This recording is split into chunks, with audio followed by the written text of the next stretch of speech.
Hey everybody, it's Michael from Terror and Tacos. Thanks for stopping by. Spooky School is now in session. Horror has a long tradition of drawing inspiration from real life events, and you can see it in almost every subgenre of horror. A lot of slasher movies are based on real life killings, serial killer movies, no brainer, and you can even see it in a lot of haunted places and haunted people films. And those are the ones I wanted to focus on today. I thought it would be fun to look at a few real life hauntings that inspired horror movies, horror shows, horror documentaries. Some of them are pretty faithful retellings of these real life hauntings. Others are just loosely inspired by. But, a little bit of verisimilitude goes a long way in scaring people. So it all works out. All right, let's jump in. Number one, the Enfield poltergeist. To this day, this is known as one of the most well documented paranormal experiences in all of the United Kingdom. And because of that, it's inspired a bunch of movies, shows, and documentaries, a couple of which I'll get into in a bit. But first, I wanted to look at the real story behind the Enfield poltergeist. So in 1977, in Enfield, London, England, Peggy Hodgson was a single mom raising four children, and they had a pretty normal life. Kids went to school, the mother worked, and they all got along relatively well, at least as well as kids get along with their other siblings. But then one night, they started to hear strange noises in the house. At first, Peggy thought it might be the kids just trying to mess with her. And some of the older girls thought it was their little brother playing a prank. But the more these noises kept going, the more it became clear that none of the kids were behind the activity. And then two of the girls, 11-year-old Janet and 13-year-old Margaret, who shared a bedroom, started to see the phenomenon take a step to the next level. It went from knocking on the walls, which they could chalk up to old pipes or the building settling or all that stuff you hear in every horror movie that takes place in a haunted house. Things started to move. They would be going to bed and drawers in their dresser would fly open, and then the dresser itself would move across the room.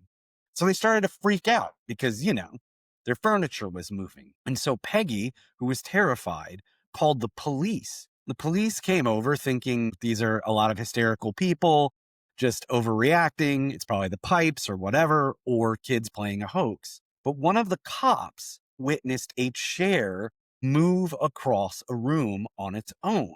And from there, the story of the Enfield poltergeist started to grow in popularity, and the press got involved. And they're running stories in like legitimate papers about this haunting, this supposed Enfield poltergeist. Finally, the cops are like, I don't know. We're not trained to, fight poltergeists.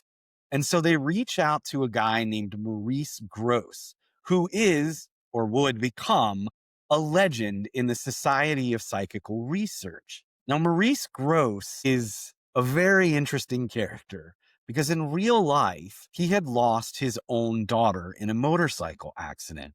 And that's what got him interested in studying life after death, parapsychology, and that's what got him into the Society of Psychical Research. And so Maurice Grosse shows up at the house and he starts to investigate. And as this investigation progresses, he and the family come to believe that Janet, the 11-year-old daughter, is actually possessed by the spirit of a man who used to live there named Bill Wilkins. And Bill Wilkins, at least as portrayed in a lot of movies and even documentaries, is not a nice guy.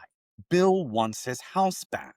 And as Maurice delves deeper and deeper, the phenomenon start to get even further out of control. Lights exploding, more things moving, Janet doing voices, speaking in a language she doesn't know. And it gets crazier and crazier to the point where Maurice starts to believe that it might not just be Bill Wilkins, there also might be demonic forces at work here. This is one of the stranger parts of this story because skeptics who are quick to say this is nonsense, or at the very least, this could very well be a hoax, point out the fact that like the young 11-year-old girl who is possessed, Maurice's daughter, who he lost in an accident, was also named Janet. And these skeptics believe that because of that, Maurice formed an emotional bond with Janet that clouded his vision in this investigation. Despite that, Maurice claims it has nothing to do with it, and he ends up staying with the family, coming back time and time again for over a year and a half while this haunting still takes place. And it's getting worse. Janet starts to suffer physical pain. She has scratches, things like that. And it just gets crazier and crazier. Eventually, finally, the family's like, we got to get out of Enfield because this is insane. To this day, Janet and her sister stick by their claims that everything they said, everything their mother reported to the press, to Maurice Grosse, to the police, was all based in truth. And the two girls, now grown women, obviously, have even consulted on a number of projects related to the Enfield poltergeist. But probably the biggest movie to come out of the Enfield poltergeist is The Conjuring 2. Because in real life and in the movie, famous paranormal investigators Ed and Lorraine Warren went to the UK to help with the investigation of the Enfield poltergeist. And for some reason, in the movie, Ed also plays guitar a bunch and sings a lot of Elvis songs. This was a huge, huge case that got international fame. It also inspired an Apple show called The Enfield Poltergeist. But my favorite is the 2015 BBC miniseries called The Enfield Haunting. It really focuses on the family life of the family, but also of Maurice Grosse. And you learn a lot about him and his wife and how they dealt with grief when they lost their daughter. It stars Timothy Spall, who you might recognize as Wormtail in the Harry Potter movies, among a million other things, and Matthew McFadden from Succession, and if you're of a certain age, Mr. Darcy from Pride and Prejudice. It's kind of a beautiful family drama that has really good haunts. It's scary, but not terrifying. So if you're one of those people who's like, I don't really like horror, this is a great one to jump into. It's at its core, the story of how people deal with love and loss, which I often think that's what the best ghost stories deal with. So that's the Enfield Poltergeist. Okay, number 2, the Philip Experiment. All right, y'all, this one is crazy. So it takes place in 1972 and 73 in Toronto, Canada. And at the time, there are two very distinct schools of parapsychology. On one side, there is a group who believes ghosts, hauntings, poltergeists are all caused by spirits of the dead and or demonic forces at work. So they believe these hauntings are always a supernatural occurrence. But there's another school of thought in parapsychology at the time that believes poltergeist, ghosts, demons, etc., are actually manifestations of human energy on other objects. So they don't know the reasons behind it, but they believe that people have psychic energy that they can put on other objects and manifest these ghosts or poltergeists or demons. And so this group, led by a man named Dr. George Owen, who is at the Toronto Society for Psychical Research and who had studied at Cambridge in England, he is one of these people who believes parapsychological phenomenon are actually caused by humans, that it's psychic energy, we're doing it, it's not the spirits of the dead. And he's like, I'm going to do an experiment to prove my theory. And this will become known as the Philip experiment or as the Philip the Fake Ghost experiment. So what Dr. Owen does is he gets 8 people together. And these people are not psychics or mediums or anything like that. They're just 8 average people in Toronto. He gets them together. And as a group, they come up with a fake ghost. His name is Philip, and henceforth will be called Philip the Fake Ghost. But they don't just come up with a name. They come up with an entire backstory for Philip. And they say Philip was a 17th century English noble who had been having an affair. And when his wife discovered the affair, she accused the other woman of witchcraft. The other woman was then burned at the stake, and Philip, in his grief, threw himself off like the walls of his manor home. And now Philip is a ghost. Keep in mind, none of this is real. There was no Philip. None of this happened. This group of 8 people, under the supervision of Dr. Owen, created Philip and created his entire backstory. Then, for months, the group of 8, that's what they were called, the group of 8, gets together once a week and they hold these seances in an attempt to contact Philip.